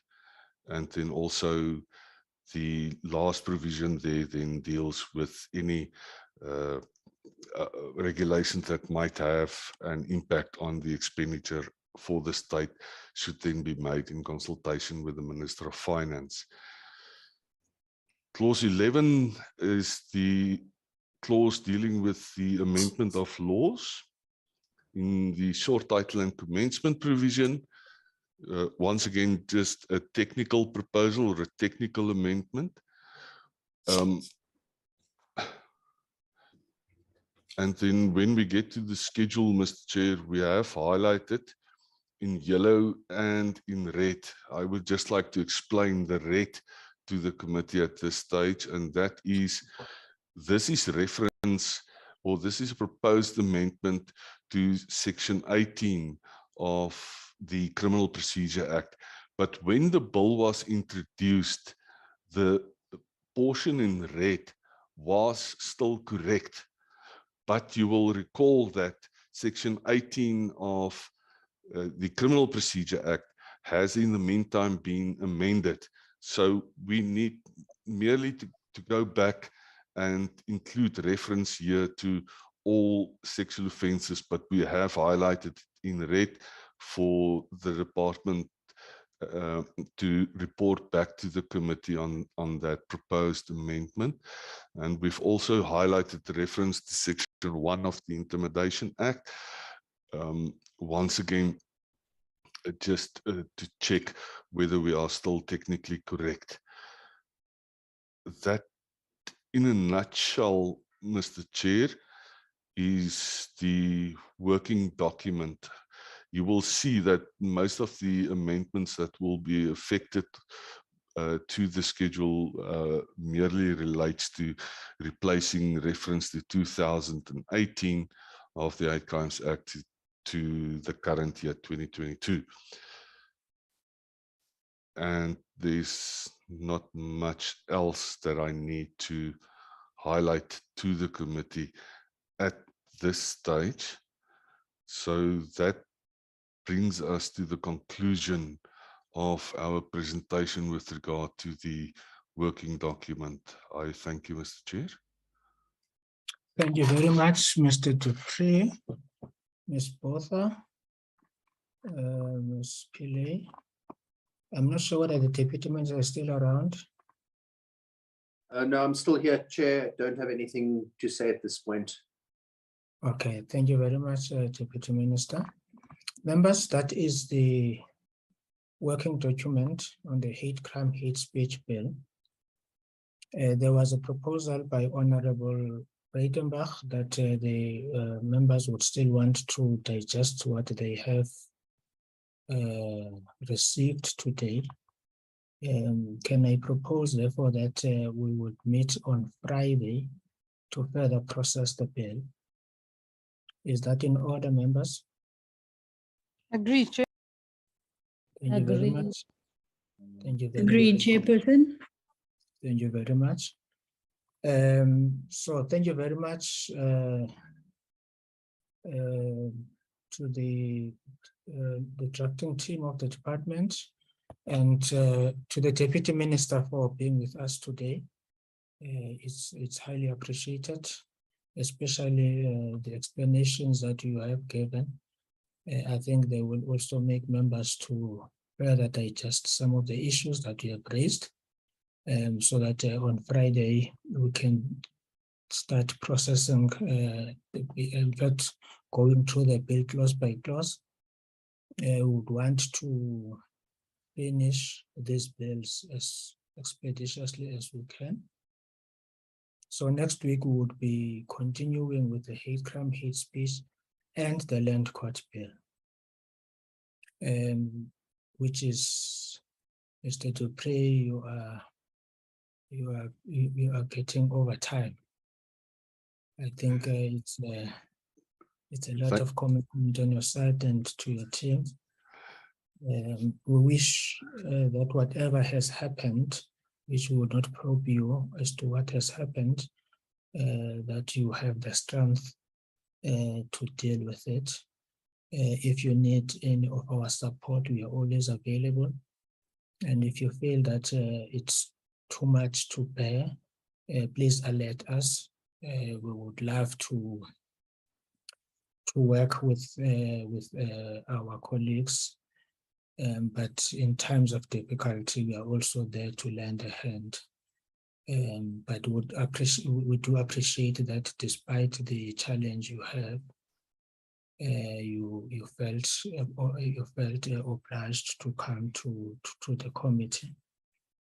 But this is your family too. So if at any time you feel that you need to alert us, please do so. You have a team of competent people working with you. I think they won't have a problem to take over. Ms. Porter and others, I don't think that they would have a problem, but we will hear from you. Thank you very much, Mr. Chair, and please rest assured that I will send my invoice for the overtime to the committee. No, thank you very much. Members, can we deal with the minutes? Chair, can I be excused and presumably the department too? Yes, thank you very much, Deputy Minister. Thank you, Chair.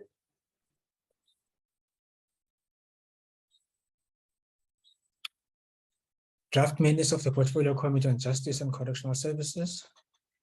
Briefing on salaries of judges and magistrates, deliberations on the Traditional Courts Bill, and deliberation on the Land Court Bill. Date 7 June 2022. Are there any corrections on page 1?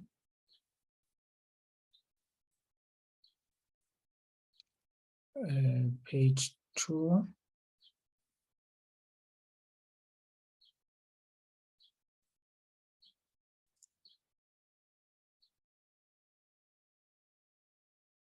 Page 3. Honorable Newport Trochen. Thank you, Chair. Page 3, 5.3. 5.3. The second bullet. The two brackets aren't correct. The brackets just need to change. Okay. And then also the sentence, it doesn't sound right. For example, multiple levels of appeal, and then the bracket is closed, multiple layers of appeal. The open bracket, matters can be appealed from the land court to the Land Court of Appeal. I'm not sure this, because you end with appeal and then again matters of appeal. It just doesn't sound right.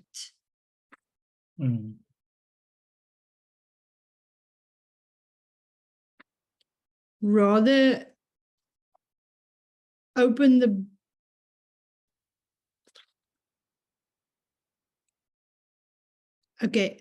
open an open bracket, and then appeals can be taken from the Land Court to the Land Court of Appeal. I'm not sure. Yeah, just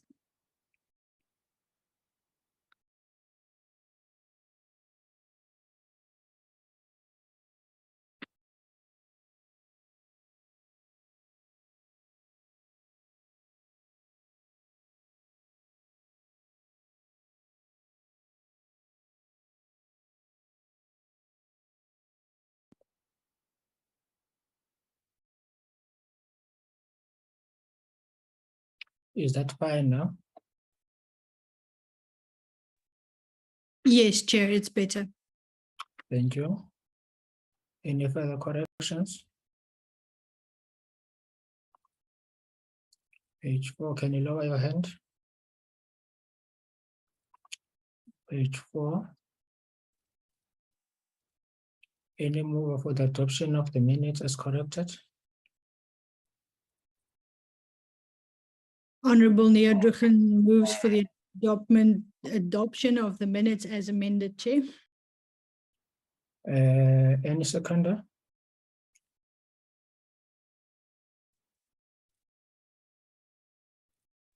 I'll second, Chair. Honorable Horn seconds. Thank you very much. Any objections? No objections. Minutes are agreed to. The next set of minutes.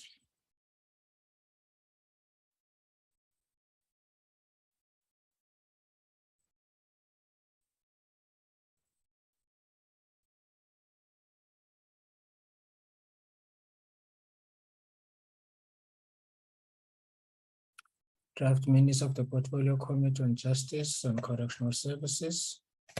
Date 8 June 2022. Briefing by the Committee Content Advisor on the appointment process on the National Council on Correctional Services, and presentation by the Ministry of Justice and Correctional Services on the suitable candidate for appointments to the NCCS.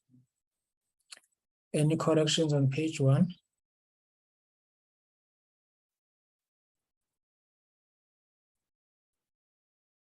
Page 2.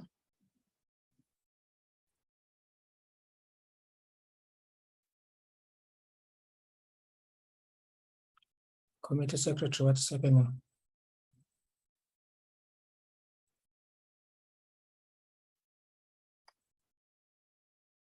What is the problem?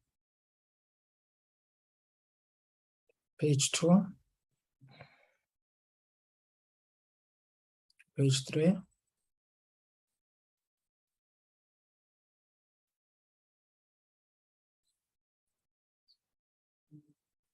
Page 4.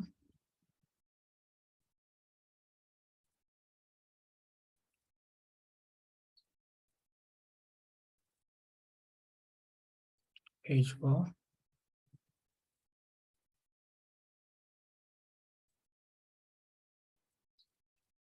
Page 5.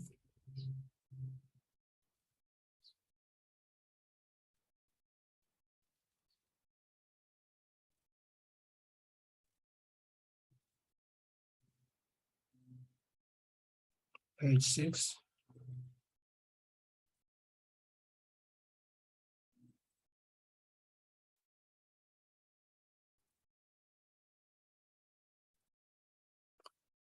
Is there a mover for the adoption of the minutes? I'll move, Mr. Chair. Honorable Engelberg moved. Any second? I'll second, Chair. Honorable Masego Jega seconds. Any objections? No objections. The minutes are agreed to.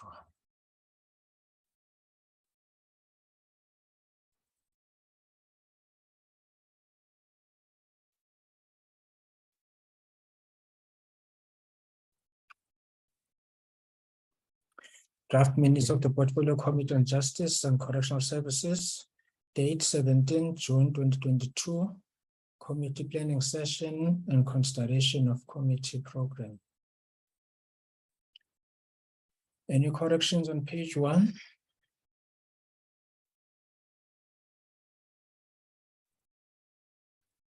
Page 2.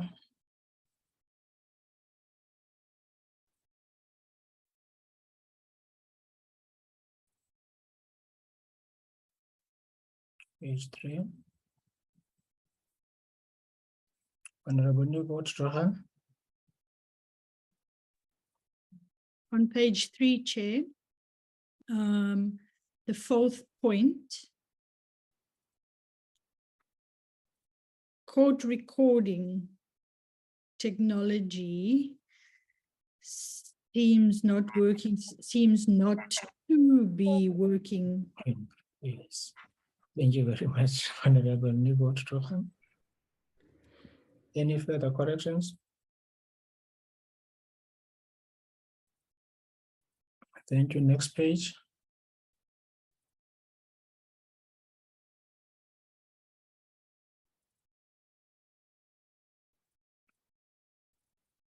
Page 4. Thank you very much. Any mover for the adoption of the minutes as corrected?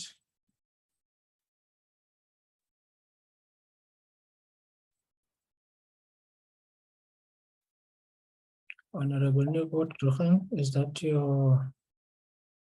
an old hand or a new hand?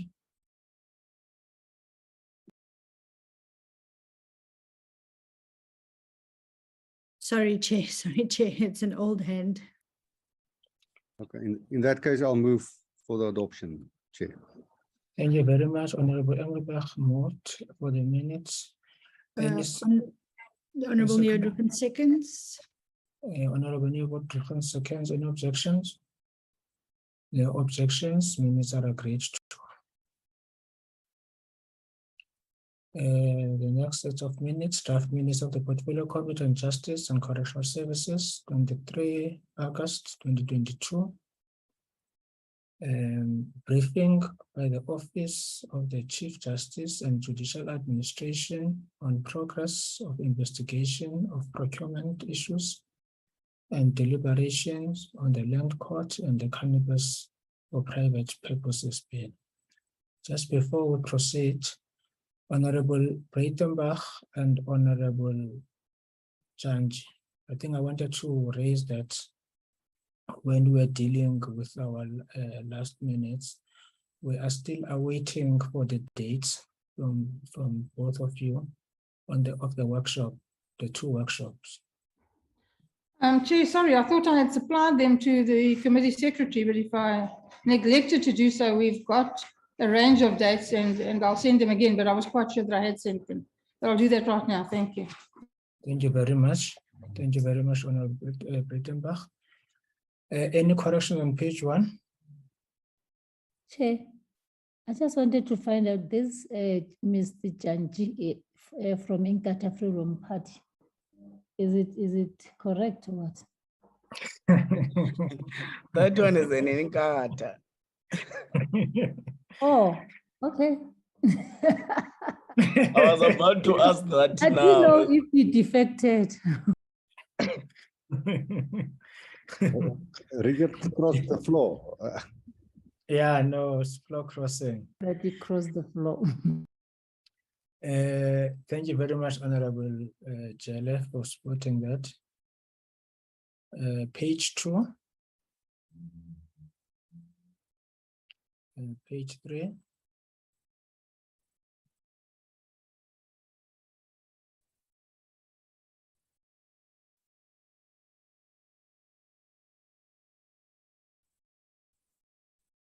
Page 4. It's page 3. Is there a mover for the adoption of the minutes as corrected? I move, Chair. Honorable Ngola moves. Any seconder? I'll second, Chair. Honorable Horn seconds. Minutes are any objections? Minutes have been agreed to. The next set of minutes. Draft minutes of the Portfolio Committee on Justice and Correctional Services, 24 August 2022. Briefing by the Parliamentary Legal Services on the Constitutional Court deadlines concerning amendments to legislation. Any corrections on page 1?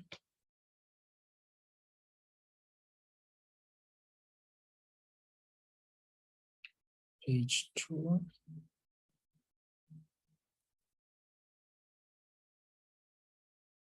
Honorable Newbold-Trochen. Thanks, Chairperson. Sorry, the last name, Van der Merwe. On page 1. Normally, the van der, it should be with an R. I'm not Ah, sure if the committee secretary can just check if it's van der Merwe or van der Merwe, because usually it's der Merwe. Okay, they will double check that. Thank you very much. Page 2, page 3.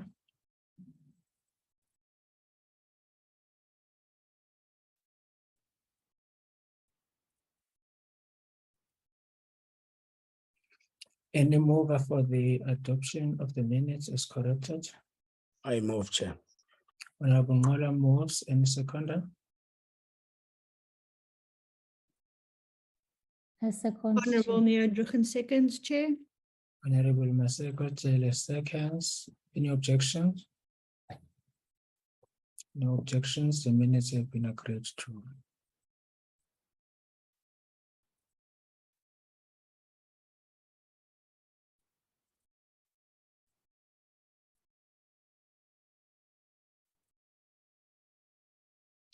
Draft minutes of the Portfolio Committee on Justice and Correctional Services, 30 August 2022, briefing by the Ministry of Justice and Correctional Services on the determination of salaries and allowances of the Public Protector and Deputy Public Protector and Commissioners of the South African Human Rights Commission, discussion with the Ministry of Justice and Correctional Services on the legislative programs, bills with Constitutional Court deadlines. Any corrections on page 1?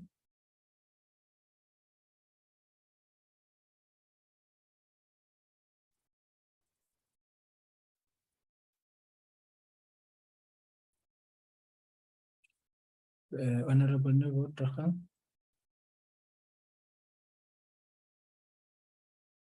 Sorry, Chair, I was waiting for you to say page 2. Oh, page 2, okay. Let's start with you. Yes, and on page 2, it's just the same thing with regards to van der Merwe. Okay. And then, yeah, just to check the spelling of the surname. That's it, thanks. Thank you very much. Page 2, page 3. I think equally, Chair, fun is supposed to be starting in a big, in a capital letter. Yes.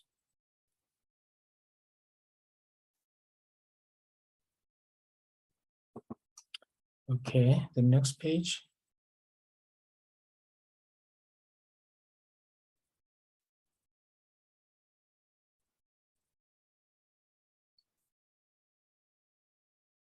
Page 3.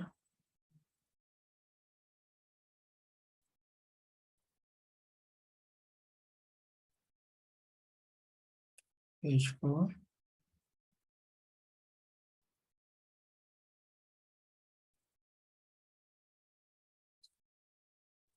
Any mover for the adoption of the minutes is corrected? I move, Chair. Honorable Ngola moves. Any seconder?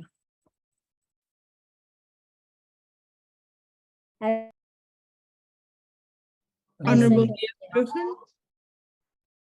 Honorable Neodruchen seconds. Any objections?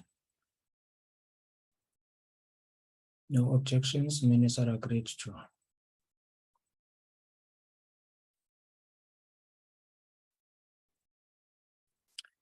Draft minutes of the Portfolio Committee on Justice and Correctional Services, 31st August 2022, briefing by the Department of Justice and Constitutional Development on the International Convention on the Suppression of Apartheid and on the International Convention for the Protection of All Persons from Enforced Disappearance, adoption of draft committee report on draft notices determining salaries of independent institutions and deliberation on the land court bill.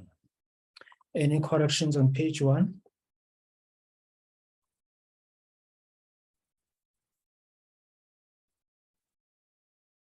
Page 2.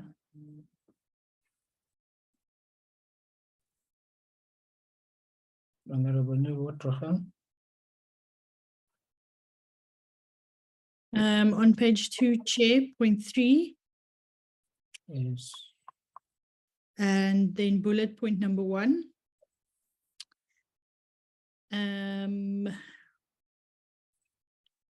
South Africa is the only, not has, Is understanding, yes. is only, yeah. The convention now. Thank you very much. Page 3. Chair, can we go back? Ms. Silverstone? Yeah, 3. Has there been an increase in the number of countries who have ratified the convention? I'm not sure if grammatically we're supposed to say who when we refer to countries. I would have maybe proposed that we use that instead of who, in a sense that it says, has there been an increase in the number of countries that have ratified the convention, not who have ratified the convention. Thank you. Thank you very much. That is bullet number. Oh, okay. Okay, thank you very much. Ms. Silverstone? Just under point, Steer, can you just go up a little bit? When it says Mr. J. Jeffrey under 2, the Mr. the R must be a lowercase. Lowercase, yes.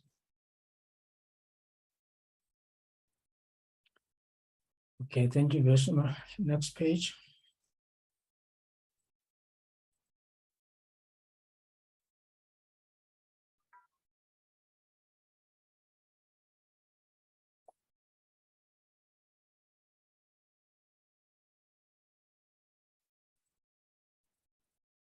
Page 3, page 4. Any move for the adoption of the minutes as corrected? Honorable Neo Drucken moves for the adoption of the minutes, Chair. Honorable Neo Drucken moves. Any seconder? Seconded, Chair. Honorable Moya seconds. Any objections? No objections. Minutes are agreed to. Draft minutes of the Portfolio Committee on Justice and Correctional Services. Date 2nd September 2022. The adoption of the committee report on International Convention for the Protection of All Persons from Enforced Disappearance and International Convention on the Suppression and Punishment of the Crime of Apartheid, and briefing by the Department of Justice and Constitutional Development on the Drugs and Drug Trafficking Amendment Bill. Any corrections on page 1?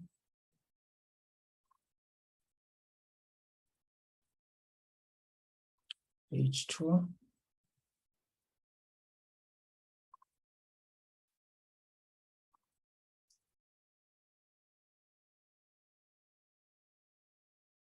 Page 3.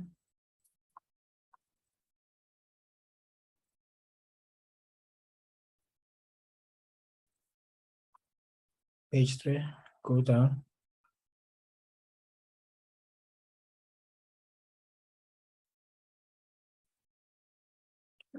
Any move for the adoption of the minutes? I move for the adoption. Honorable Masego Jele moves. Any seconder? Seconded, Chair. Honorable Ngola seconds. Any objections? No objections. Minutes are agreed to.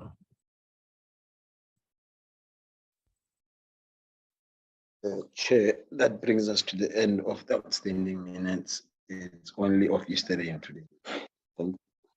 Thank you very much, members. That brings us to the end of the meeting. We will meet on Friday at 9:30. Thank you very much. The meeting is adjourned. Goodbye.